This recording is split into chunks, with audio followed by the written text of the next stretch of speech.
महापुरुषों का कहना है परमात्मा की सृष्टि में करोड़ों ब्रह्मांड है।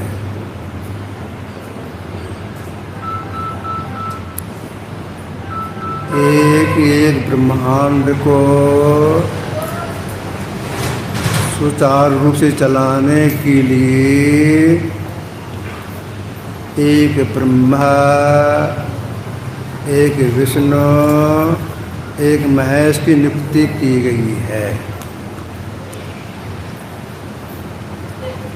तो करोड़ों ब्रह्मा विष्णु महेश हो गए।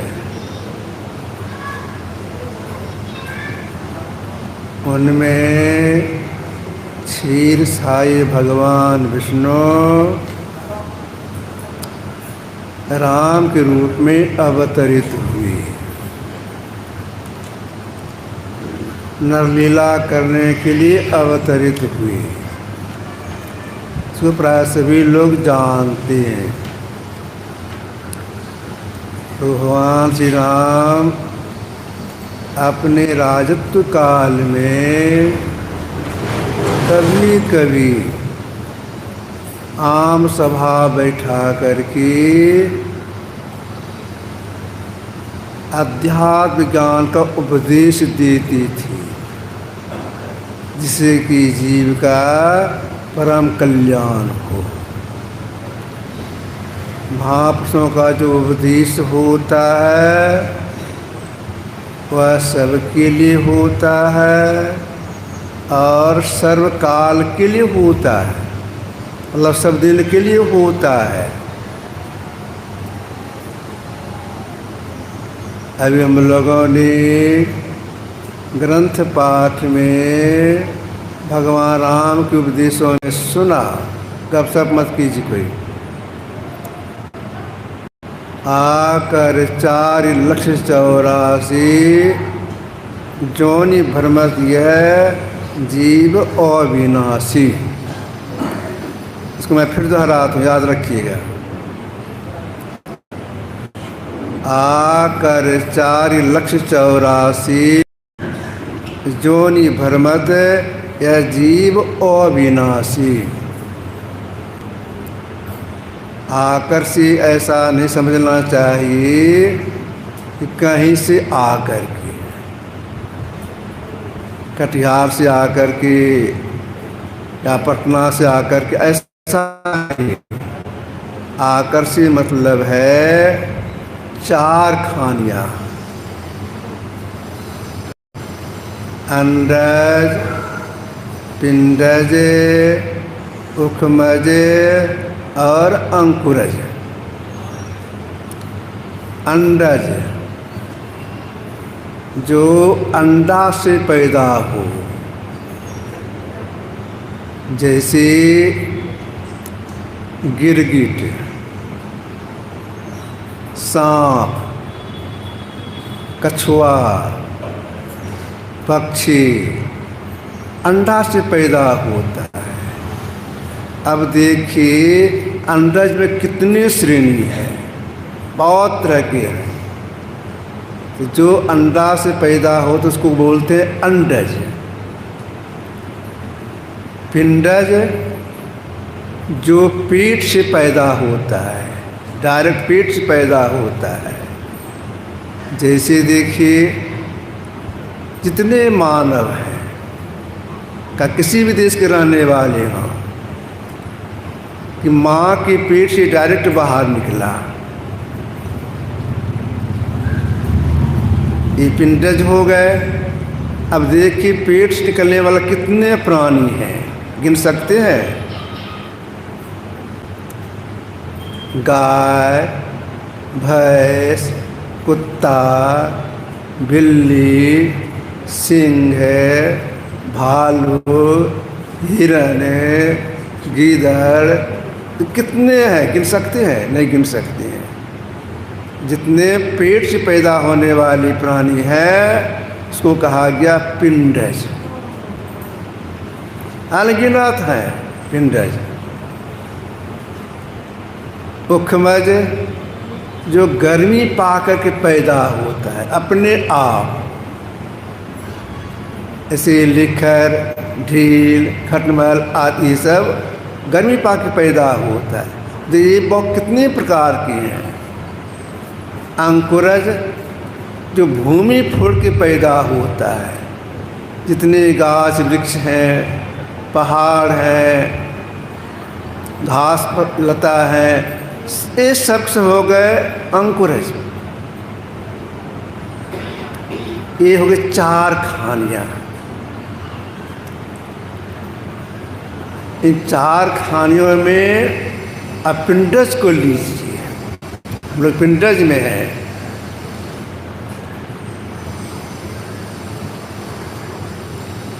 इस पिंडज में मनुष्य का शरीर श्रेष्ठ बताया गया है। चार खानियों में 84 लाख जोनियाँ हैं। 84 लाख जोनियों में मनुष्य का शरीर श्रेष्ठ बताया गया है। जो उत्तम शरीर मिला तो किस लिए मिला, कैसे मिला? तो परमात्मा की दया से हम जीव को मनुष्य मिला है। शरीर का नाश होता है, जीव का किसी काल में नाश नहीं होता है। जीव अविनाशी, जीव का नाश नहीं होता है। तो अंडज, पिंडज, उखमज, अंकुरज में हम जी भ्रमण कर रहे थे, दुखों को भोग रहे थे। जब ईश्वर की दया हो गई, कबू करी करुणा नरदेही देत ईश्वर ने हेत सनी। जब ईश्वर की असीम दया हो गई, तब हम जीव को मनुष्य शरीर दिए। पिंडज में कितने शरीर हैं? बहुत अनगिनत हैं। उसमें से जब ईश्वर की दया हो गई तो मनुष्य शरीर दे दिए। यही पिंडज है। ये जो मनुष्य शरीर हम जीव को मिला, तो किस लिए मिला? तो सृष्टि काल से जो हम जीव अनेक प्रकार के शरीरों को धारण करते छोड़ते हुए आ रहे हैं। कभी सांप बनते हैं, कभी सांप शरीर में जाते हैं, कभी लिखर शरीर में जाते हैं, कभी कछुआ शरीर में जाते हैं, कभी सिंह में, भालू में, गिद्धड़ में आदमी जाते हैं। दुखों को भोगते हैं, दुखों से छूट जाएं, सदा के लिए दुखों से छूट जाएं। इसलिए परमात्मा दया करके हम जीव को मनुष्य शरीर दे दिए।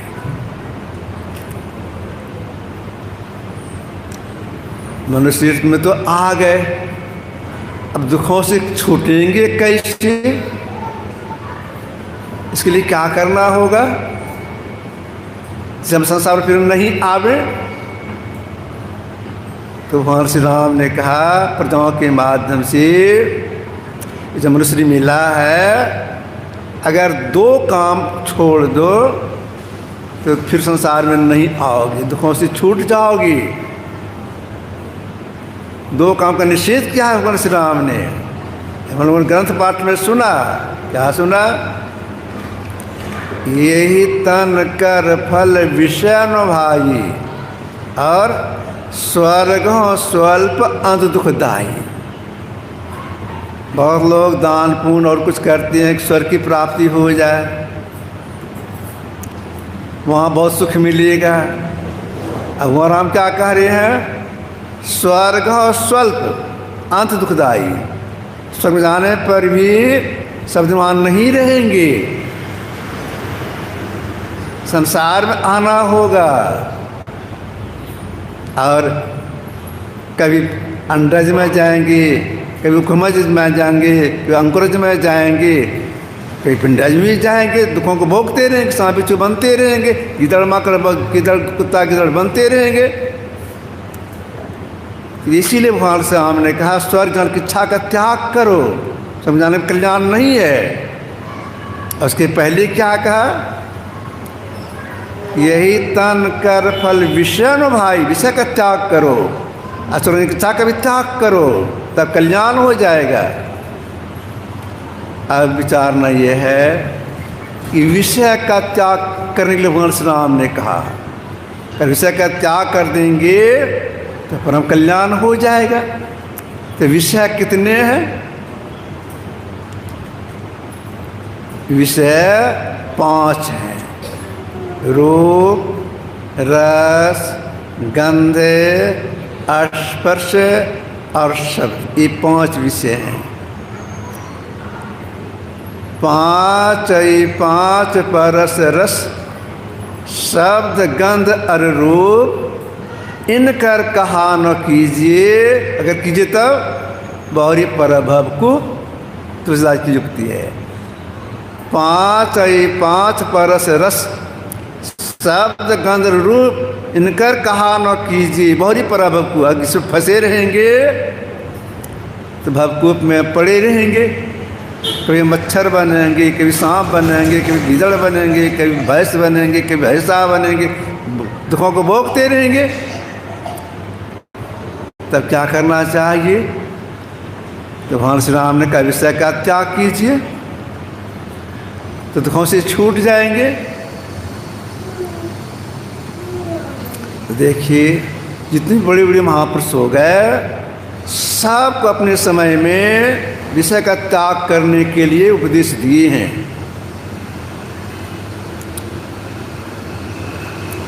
जैन मत के प्रवर्तक हुए ऋषभदेव जी महाराज, बहुत पहले हुए थे। एक बार घूमते घाम चले गए ब्रह्मावर्त, वहाँ के शासक इन्हीं के पुत्र थे। बहुत से लोग के बीच में बैठे हुए थे। उसी समय पहुँचे ऋषभदेव जी महाराज वहाँ पहुँच गए। अब बहुत लोगों के बीच बैठे हैं, सबको उपदेश देना है एक साथ। एक माध्यम बना लिया अपने पुत्र को। ऋषभदेव जी महाराज ने कहा, नाथं देवो देवभर्जां निर्लोके कष्टान कम निर्विंड भुजांगे तपो दिव्यं पुत्र कायं सत्वं बुद्धि जैसा ब्रह्म सौख्यं तो अनंतम। पुत्रो, इस मृत्यु लोक में मनुष्य शरीर केवल विषय भोगों को भोगने के लिए नहीं मिला है। यह भोग तो शुक्र कुकरादि को भी मिलते हैं। इस शरीर से दिव्य तप भी करना चाहिए, जिससे अंतःकरण शुद्ध हो, अपना साक्षात्कार हो, जीव का परम कल्याण हो। यही भगवान आप प्रजाओं के माध्यम से कह रही है। यही तन कर विषय न भाई, विषय त्याग कीजिए। देखिए 5 विषय हैं, 5 विषय बहुत प्रबल हैं। एक विषय प्रबलता में एक पुरानी जान चली जाती है। मृग मीन भृंग पतंग कुंजर, एक दोष विनाशही, 5 दोष असाधा में ताकि कीर्ति आसही। मृग यानी मृगा एक जानवर है, जंगल में रहता है। उसको एक विषय प्यारा होता है शब्द। व्याधा जाता है जंगल, जाल लगा देता है, बगल में अपने देह को छिपा करके झांप करके किसी चीज़ से मीठे स्वर में बांसुरी बजाता है। आवाज़ मृगा सुनता है, समीप जाके सुने, अधिक सुने, जहाँ वह रहता है आवाज़ चलेगी बांसुरी की, जिस आवाज़ आ रही है उधर वह बढ़ता है। समीप जाके सुनेंगे, अधिक सुनेंगे, बढ़ते बढ़ते जाल में जाके फंस जाता है। व्याधा उसको पकड़ लेता है, अपना घर ले जाता है और मार के उसको खा जाता है। अब एक शब्द विषय की प्रबलता में मृगे की जान चली गई। व्याधा पकड़ के उसको मार के खा गया। अगर यह ख्याल लगा रहे बढ़िया गाना सुने, बढ़िया गाना सुने, बढ़िया गाना सुने, और उससे अपना शरीर छूट जाए तब क्या होगा? मृग ऐसी जोनी में जाना पड़ेगा। कितना कष्ट हो जाएगा। इसलिए भगवान श्री राम ने कहा सब विषय का त्याग कीजिए। अगर नहीं त्याग कीजिएगा मनुष्य मिलेगा नहीं, मृग से जोनी में जाना पड़ेगा, दुखों को भोगना पड़ेगा। मृग मीन कहते मछली को, मछली एक विषय पैदा होता है रस। मछली बझाने वाले लोग बंसी ले करके नदी किनारे जाते हैं या तालाब के पास जाते हैं, ऐसे बंसी लगा देते हैं, चारा लगा देते हैं, उसमें मछली आती है, खुदन में जो चारा है थोड़ा चखती है, अच्छा लगता है, रस भी से उसको अच्छा लगा। जो लोहे का कांटादार होता है उसको निगल जाती है। जैसे निगल जाती है तो जो बझाने वाले उसको पानी से निकालता है छिप करके, तब क्या करता है? मछली के गलफर को दाब करके खुदन को निकाल लेता है, उसके मुंह में रस्सी या तार घुसा करके टांग के लाता अपना घर। परिवार से बोलते मछली लाया, उसको बनाओ, मछली जीवित है, टांग के लाया है। उसके परिवार के लोग क्या करते हैं? अब मछली को बनाना है, किसी बर्तन में राख लेती हैं,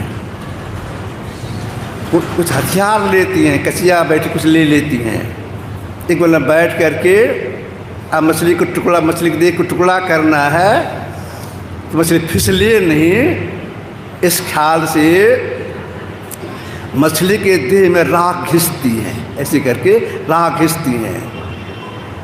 राख घिसने में राख मछली की आँख में चला जाता है, कितना कष्ट होता होगा। मछली आँख बंद नहीं करती है और उसे आँख में चला गया राख, कितना कष्ट होता होगा।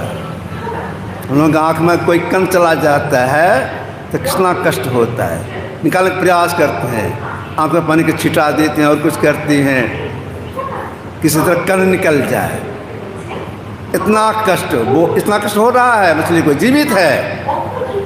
इसके बाद जो बनाने वाली माँ बहनें हैं मछली को ठीक से पकड़ती हैं, राख तो लगा दी, इसके बाद पहले गलफर को काटती हैं, गलफर काटती हैं और देख टुकड़ा करती हैं। कितना कष्ट हो गया, कष्ट कष्ट शरीर का छूटा। अगर कोई रस विषय में मगन रहेंगे, बढ़िया बढ़िया तरह तरह का मसालादार सब्जी खाएंगे, रसगुल्ला खाएंगे, टिकरी खाएंगे, रस विषय में मशगूल रहेंगे, अंतिम भावना ये हो जाए जब बढ़िया चीज़ खा लेते, रसगुल्ला खा लेते, टिकरी खा लेते, या झालदार सब्जी खा लेते, परोठा खा लेते, असर ही छूट गया। तो मछली से जोनी में जाना पड़ेगा उसको, कितना कष्ट हो गया।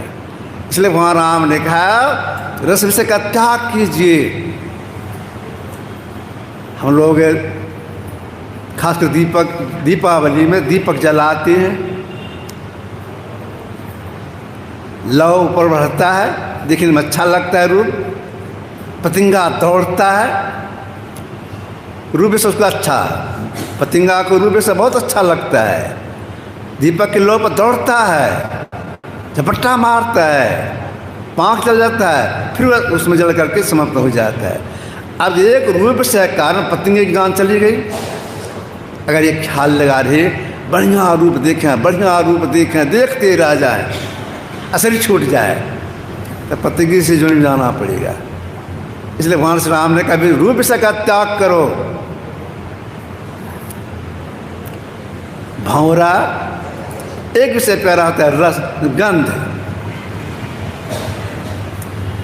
जंगल में तालाब है, तालाब में कमल खिला हुआ है, भंवरा आता है, बैठ जाता है, गंध लेता है, सुगंध ले रहा है, शाम हो गई, बैठा हुआ है, रात हो गई, बैठा हुआ है। सवेरे भोर में जंगली हाथी आता है, उस फूल को मुंह में लेता, चबा देता है, कुछ पैर तले मल जाता है। एक गंध विषय कारण भौरे की जान चली गई। एक मन में यह भावना, रे बढ़िया सुगंध लें, बढ़िया सुगंध लें, बढ़िया देह में सेंट लगा लें, पाउडर लगा लें, शरीर छूट गया उसी समय। बढ़िया सेंट लें, बढ़िया सेंट सूंघे, तो भौरे से जो नहीं जाना पड़ेगा। इसलिए भगवान श्री राम ने कहा गंध से का त्याग करो। जंगल में हाथी रहता है, बजाने वाले लोग जंगल चाहते हैं, खाई खोद देते हैं, ऊपर से टट्टी लगा देते हैं, मिट्टी का छिड़काव कर देते हैं, और सुंदर चित्र किसका, हथनी का बना करके टट्टी पर रख देते हैं। हाथी दूर से देखता है, हथनी खड़ी है। हाथी की विषय प्यारा है, अतिशय प्यारा है, स्पर्श उसका हम आलिंगन करें हथनी का, दौड़ता आलिंगन करने के लिए हथनी का। नीचे तो खाई है, ऊपर से टट्टी लगा हुआ है, टट्टी थामेगा, खाई में गिर जाता है हाथी। बचाने वाले लोग उसको खाई से निकालते हैं, पहले अपनी सवारी में लाते हैं, इसके बाद अंत में उसको मार करके खा जाते हैं। एक स्पर्श के कारण हाथी की जान चली गई। अगर यह ख्याल में लगा रहे बढ़िया स्पर्श करें, बढ़िया स्पर्श करें, सिर छूट जाए तो हाथी से जो नहीं जाना पड़ेगा, कितना कष्ट हो जाएगा। इसलिए भगवान श्री राम ने कहा विषय का त्याग कीजिए तो आपका परम कल्याण हो जाएगा। अब विचारना यह है, भगवान राम की आज्ञा है विषय का त्याग करने से जीव का कल्याण होगा। तो विषय त्याग करने के लिए अगर कोई दूसरे देश में चला जाए तो विषय का त्याग होगा? नहीं होगा। विषय त्याग करके लिए अगर कोई तपस्या करने लग जाए विषय त्याग होगा? तो नहीं होगा। बाहरी उपाय से नहीं होगा। विषय त्याग करने के लिए बाहर में नहीं, अगर कोई विषय का पूर्ण त्याग करना चाहती हैं, इसके लिए मनुष्य मिला हुआ है, उसके लिए उनको अंतर साधना करनी पड़ेगी। अंतर साधना में अंदर प्रेस होता है, इंद्रियां छूटती है, तब विषय का त्याग होता है। अब बाहर में तो विषय का त्याग होगा नहीं, अंदर में चलना होगा, तो कहाँ से चलना होगा? विषय त्याग के लिए कहाँ चलना होगा? तो पहले यह जान लेना होगा हम जीव हैं और अविनाशी, हमारा नाश नहीं होता है, इसलिए हम कहाँ रहते हैं। ये जो 3.5 हाथ का शरीर है, इसलिए हम कहाँ रहते हैं। अगर कोई यह समझ ले हम जीव अविनाशी हैं, पूरे देह में रहते हैं, तो वे नहीं जानते। जब तक जगे हुए हैं तो दोनों भोंग बीच में यहाँ पर हैं। विषय त्याग करने के लिए आँख से पिंड का भाग है, ऊपर ब्रह्मांड का भाग है, ऊपर चलने महापुरुष ने कहा। अब विचारना यह है कि विषय त्याग करने के लिए दोनों भौंक बीच में हम वास करते हैं, उसके ऊपर जाना होगा। तो ऊपर जाने का रास्ता कैसा है? हम जाकर के विषय त्याग करेंगे।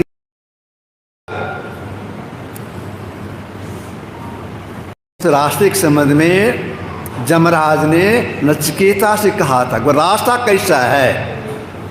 सुरस्य धारा, तलवार की धार के समान वह रास्ता पतला है,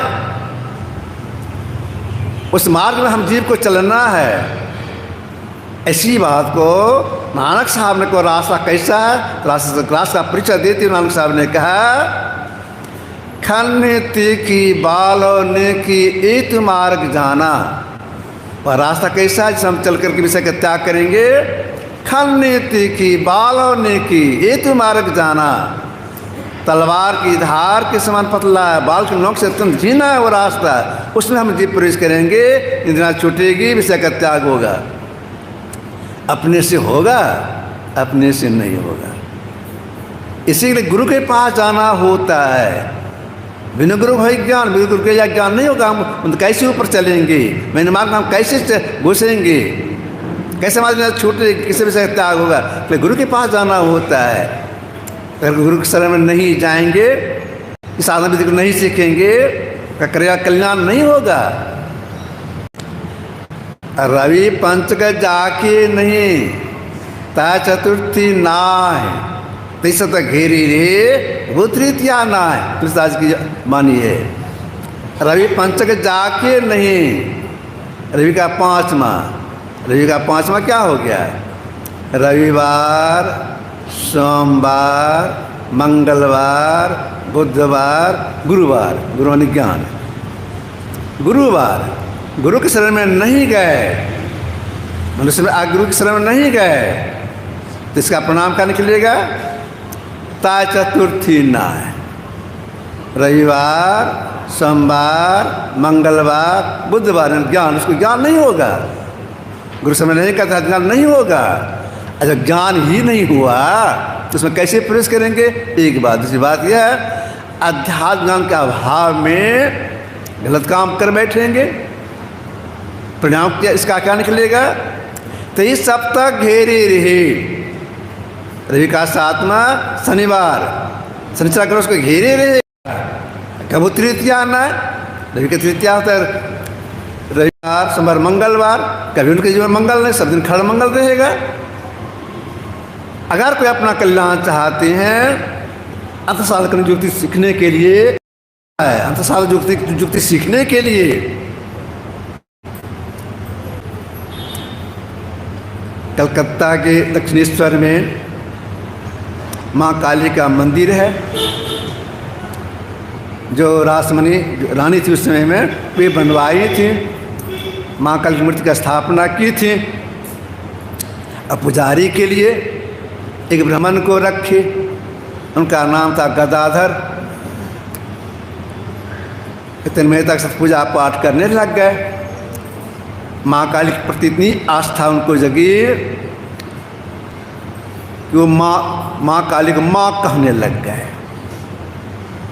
इतनी आस्था से पूजा पाठ करने लग गए। इस आस्था के चलते क्या हुआ, जैसे बाप बेटा आपस माँ और बेटा आपस में वार्तालाप करता है, ऐसे माँ काली से वार्तालाप भी करने लग गए। कौन? गदाधर जी। अब देखिए माँ की कैसी दया होती है। प्राय माँ की दया होती है। अगर कोई माँ मिडिल पास है तो सोचती मेरा बेटा MA PhD कर ले, जीवन का सुखमय होगा। तो माँ काली एक संत को प्रेरणा दी कलकत्ता आने के लिए। पे संत आगे कलकत्ता, उनका सत्संग चालू हुआ। माँ काली प्रेरणा दी किनको? गदाधर जी को, उनके सत्संग में जाओ। उनके सत्संग में गए, प्रेरणा पा करके उनके प्रवचन को सुने। जब सत्संग संपन्न हुआ, जाने लग गए, तो तोता, उस महात्मा जी का नाम था तोतापुरी। तो तोतापुरी ने कहा गदाधर जी से, ठहर जाओ। तो ठहर गए। जब भीड़ छट गई, तब तोतापुरी ने कहा हमसे ब्रह्म ज्ञान दीक्षा लाओगे? वह ज्ञान जिसे कि अंदर प्रेस होता है, इंद्रियाँ छूटती है, विषय का त्याग होता है, ब्रह्म दीक्षा लाओगे? क्या? हम वैसे नहीं कहेंगे, मैं अपनी माँ से पहले पूछूंगा। अगर माँ की आज्ञा हो जाएगी तब हम आपसे ब्रह्म दीक्षा ले सकता हूँ। क्या? जाओ माँ से पूछ के आओ। गए, माँ के सामने खड़े हो गए, मूर्ति के सामने खड़े हो गए। माँ, एक साधु बाबा आए हैं, वे हमसे बोले कि ब्रह्म दीक्षा हमसे लाओगे, तो क्या करें? तो माँ काली कहती है बेटा मैं तुम्हारे उनको बुलाई हूँ, मेरी प्रेरणा से आए हैं, अब मेरी प्रेरणा से तुमके सत्संग में गया है, जाओ मेरी आज्ञा है और से ब्रह्म दीक्षा ले लो। तो गदाधर जी उनके शरण में गए, कहाँ माँ की आज्ञा हो गई, कहा ठीक है तैयार के आ जा। तैयार हो के गए, तोतापुरी अंतर साधन की युक्ति बता दिए, करने लग गए। करते करते जब अंदर प्रवेश कर गए, संतोषता प्राप्त हुआ उनको, उन्हीं का नाम पड़ा राम परमहंस जी महाराज। तो गदाधर जी का नाम ही है राम के परमहंस जी महाराज है। उनको भी कुछ समय जाना पड़ा था, माँ की प्रेरणा से गए थे तो संत के शरण में सीखे, अंदर प्रवेश हो गया, इंद्रिया छूट की विषय का त्याग हो गया, संत बन गए। तो जो अपना कल्याण चाहते हैं, जो कि सीखने गुरु के पास जाना ही पड़ेगा। जितने जो बड़े बड़े महापुरुष सबको गुरु शरण जाना पड़े या वेद सीखने के लिए, तो संसार महानता को प्राप्त किए हैं। अखिल विश्व में जी अधिकारी, व्यास वशिष्ठ महान आचार्य, गौतम कपिल कनाथ पतंजलि, जयमुनि वाल्मीकि चरणवली, ये सब गुरु शरण में आए। तात जगह में श्रेष्ठ कहा, ये सब गुरु शरण जाना पड़ा है।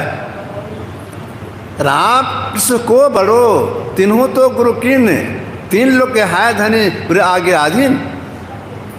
भगवान राम भी गुरु शरण में गए, भगवान कृष्ण भी गुरु शरण में गए, जो किसी की साधना करने लग गए। भगवान राम भी साधना किए हैं, जो किसी की साधना किए हैं। तब आप कहें भगवान राम साधना कहाँ किए थे? विवाह के पहले ही भगवान राम पिता की आज्ञा से हम तीर्थ भ्रमण करने के लिए जाएंगे, अयोध्या से निकले, अकेले निकले। आज को घूमते घामते चले गए, कहा ऋषिकेश। ऋषिकेश में कहाँ गए? लक्ष्मण झूला के पास गंगा किनारे बैठ गए, अंतर साधना करने के ख्याल से। थोड़ी देर बैठे, उठ के जाने लग गए। ऐसी साधना करने के लिए उठ के जाने लग गए, तो माँ गंगा प्रकट हो गई। आप आए थे साधना करने के ख्याल से, थोड़ी देर बैठे आप जा रहे हैं, क्यों जा रहे हैं? कहा इसलिए जा रहा हूँ, अंतरसा करने में बाधा हो रही है। क्या कौन चीज़ की बाधा हो रही है? ये जो पानी जो चलता है तेज से, इस आवाज़ होती है, इससे बाधा हो रही है जब ध्यान करने में, इसलिए मैं जा रहा हूँ। माँ गंगा बोलती है आप बैठ के साधना कीजिए, आवाज़ नहीं होगी। आज भी वह स्थान उस स्थान पर गंगा में कोई आवाज़ नहीं है। लक्ष्मण झूला स्पर्श आगे कोई आवाज़ नहीं। तो वहाँ भी साधना किए हैं, सीख के साधना किए हैं, भगवान कृष्ण साधना सीख साधना किए हैं। तो हम लोगों को भी साधना विधि सीख करके करने में लग जाना चाहिए। जो साधना विधि सीख करते हैं, समय लगा करते हैं, क्या करती हैं? अंदर में चलने के प्रयास करती हैं। उस प्रयास में क्या क्या करती हैं? सबसे पहले परमात्मा के बहुत से नाम है। दादू सृजनहार के केते नाम, परमात्मा सत्य बहुत से नाम हैं। उन नामों में से गुरु जो नाम जपने के लिए बताते उस नाम को जपते हैं। क्यों जपते हैं? इसलिए जपने से हृदय शुद्धि होती है। हृदय शुद्धि के लिए अगर कोई गंगा में जाके नहावे, शुद्धि हो जाएगी? नहीं होगी। तीर्थ में जाएंगे, व्रत आहार करेंगे और कुछ करेंगे, हृदय शुद्धि होगी? नहीं होगी। किस तरह से नहीं होगी? जैसे पाहन जल में राखो, भेद नहीं थे पानी, तस्तुता है पिछान भक्ति हैं जो प्राणी। पत्थर को आप पानी में रख दीजिए, 10-20 साल छोड़ दीजिए, निकालिए पानी से, उसको तोड़िए, भीतर बिल्कुल सूखा, तो तीर्थ करने से, व्रत त्योहार करने से और कुछ करने से हृदय शुद्धि नहीं होती है। हृदय शुद्धि कैसे होती है? आति पावन गुरु मंत्र मन ही मन जाप जपो। गुरु मंत्र को जपने से हृदय शुद्धि होती है। हृदय शुद्धि जब होती है, आगे साधना क्रम में सरलता आ जाती है, अंदर प्रवेश कर जाते हैं, तब इंद्रियां छूटते विषय का त्याग होता है।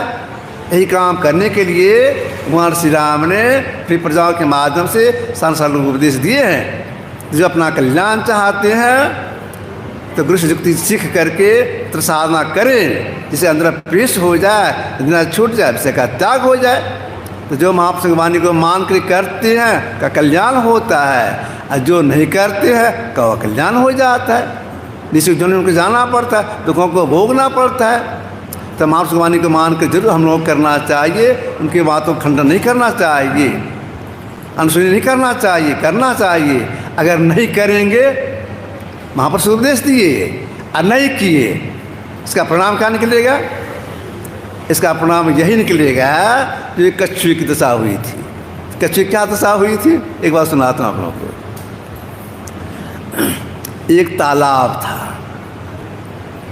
उस तालाब में एक कछुआ और 2 हंस, तीनों एक साथ रहती थी। तीनों बड़ा मेल था। यही बैसाख का महीना आया, बहुत गर्मी बढ़ी, पानी सूखने लग गया। जो हंस था वह कभी दूसरे तालाब में चला जाता, फिर आ जाता था। हंस ने देखा अरे पानी तो सूख रहा है। 2 हंस, एक हंस ने कहा कछुए से कि मित्र एक बात कहूँ। कहिए। देख, जैसी गर्मी पड़ रही है, इस तालाब का पानी सूख रहा है, सब लोग रहते हैं। जब पूरा पानी सूख जाएगा तो हम दोनों तो उड़ के चलेंगे दूसरे तालाब में, जहाँ कभी कभी हम लोग कभी कभी जाते हैं। वहाँ आपको यहाँ रहना पड़ेगा, पानी के बिना आप तो मर जाइएगा। भाई पानी जब सूख रहा है, हम मर जाएंगे पानी के बिना, तो कोई उपाय कीजिएगा। हम नहीं मरे तो आपको उस तालाब में जाना पड़ेगा, तो ले चलिए। तो नहीं जा सकते हैं आप। क्यों? कल कचरे पूछा क्यों नहीं जा सकते हैं? इसलिए तालाब जहाँ पर है, जहाँ 12 महीना पानी एक समान रहता है, तो चारों तरफ बड़ी बड़ी बस्ती है, बहुत बड़ी बड़ी बस्ती है। हम लोग उड़ के वहाँ चले जाते, फिर चले आते हैं। आपको उससे पैदल चलना होगा, धरती पर चल के चलना होगा, कैसे चाहिएगा? बड़ी बड़ी बस्ती है। भाई कोई उपाय करो, हम उस तालाब में चले जाएं, मरे नहीं। तो अच्छा कोई बात नहीं, उपाय करता हूँ। एक हंस वहाँ से उड़ा, चला गया बस्ती में, और 2 हाथ का बांस का फट्टी ले आया, 2 हाथ का, और कछुए आगे में रखा। कहा सुनिए मित्र, ये बांस की फट्टी है, मजबूत फट्टी है, आप इसके बीच में पकड़िए, चंगुल से और चोंच से ठीक से पकड़िए। हम दोनों एक तरफ लगेंगे और उड़ा के यहाँ से पहुँचा देंगे, फिर वहीं रहेंगे तीनों जने। लेकिन सुनिए, एक प्रतिज्ञा करनी होगी। प्रतिज्ञा यह है, जब हम दोनों लेकर आपको चलेंगे उड़ा करके, बीच में कहीं कुछ नहीं बोलना होगा। कब मैं पक्की प्रतिज्ञा करता हूँ, नहीं बोलूँगा। चाठी पकड़िए, पकड़ने लग गए। फिर हंस ने कहा भाई प्रतिज्ञा कीजिए, बीच में कहीं नहीं बोलना, कुछ नहीं बोलना होगा। कछुए ने कहा भाई मैं पक्की प्रतिज्ञा करता हूँ, बीच में कहीं कुछ नहीं बोलेंगे, ले चलो उस तालाब में, हमको ले चलो। यह कहा करके कछुए ने चंगुल से और मुंह से फट्टे के बीच में पकड़ा और दोनों तरफ लगा, लेके उड़ा। उड़ते जब इस बस्ती में पहुंचा तो वैसा दृश्य कोई देखा ही नहीं था। कुछ बच्चों ने, कुछ जवानों ने, कुछ महिलाओं ने, बूढ़ों ने देखा, अरे 2 पक्षी के बीच में एक कछुआ लटका जा रहा है। ऐसा कभी देखा नहीं था। हल्ला किया, है देखो देखो देखो, 2 पक्षी के बीच में एक कछुआ लटकता हुआ जा रहा है, हल्ला किया, ताली बजा, ऐसे कर ताली जो बजाया, हल्ला किया, देखो कछुआ लटकता जा रहा है। आवाज़ को सुन करके कछुए ने पूछा, भाई कौन चीज़ का हल्ला है? जैसे पूछा कौन का हल्ला है, वो ढीला पड़ गया, चक्र ढीला पड़ा, गिरा नीचे, दिल का चूर चूर हो गया, मर गया। इसी तरह से जो महापुरुष वाणी को नहीं मानती हैं उनकी वही दशा होती कछुए की। मतलब निश्चित जोनी जाना पड़ता, दुखों को भोगना पड़ता है, तो निश्चित जो हम नहीं जाएं, हमारा परम कल्याण हो जाए, इसलिए महापुरुष वाणी को मानकर जरूर अंतर साधन युक्ति सीख करके कर लग जाना चाहिए, विलम्ब नहीं करना चाहिए। ये आपकी समझ से रखा। श्री सद्गुरु महाराज की जय।